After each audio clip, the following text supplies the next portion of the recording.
The joy of accomplishment.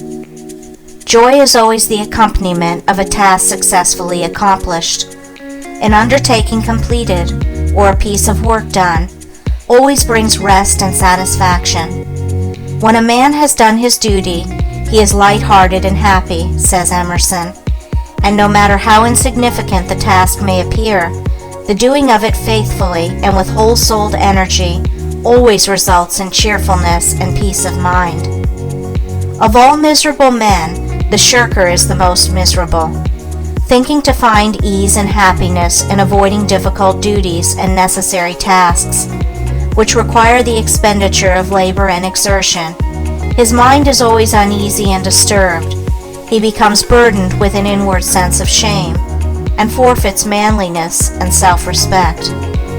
He who will not work according to his faculty, let him perish according to his necessity, says Carlyle. And it is a moral law that the man who avoids duty and does not work to the full extent of his capacity does actually perish, first in his character, and last in his body and circumstances.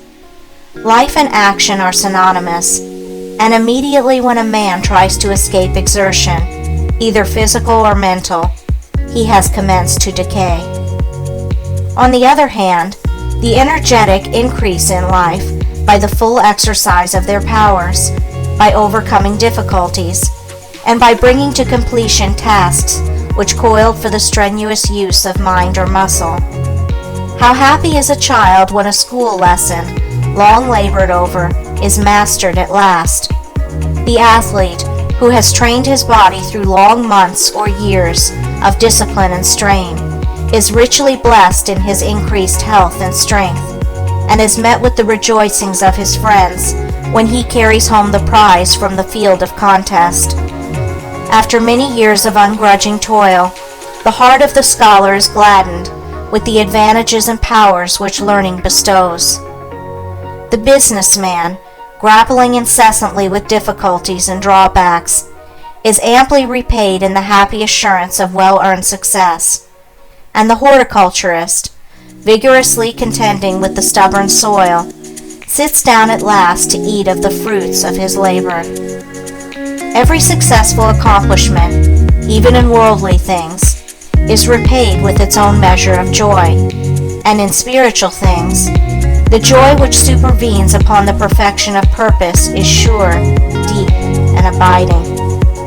Great is the heartfelt joy, albeit ineffable, when, after innumerable and apparently unsuccessful attempts, some ingrained fault of character is at last cast out to trouble its erstwhile victim and the world no more.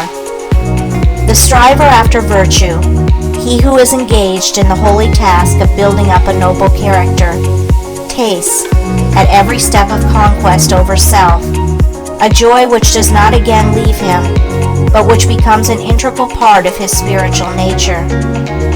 All life is a struggle, both without and within. There are conditions against which men must contend. His very existence is a series of efforts and accomplishments, and his right to remain among men as a useful unit of humanity depends upon the measure of his capacity for wrestling successfully with the elements of nature without, or with, the enemies of virtue and truth within. It is demanded of man that he shall continue to strive after better things, after greater perfection, after higher and still higher achievements. And in accordance with the measure of his obedience to this demand, does the angel of joy wait upon his footsteps and minister unto him. For he who is anxious to learn, eager to know, and who puts forth effort to accomplish, finds the joy which eternally sings at the heart of the universe.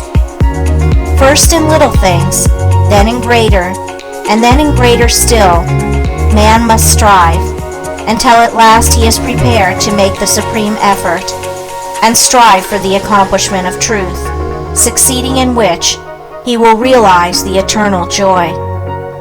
The price of life is effort. The acme of effort is accomplishment. The reward of accomplishment is joy. Blessed is the man who strives against his own selfishness.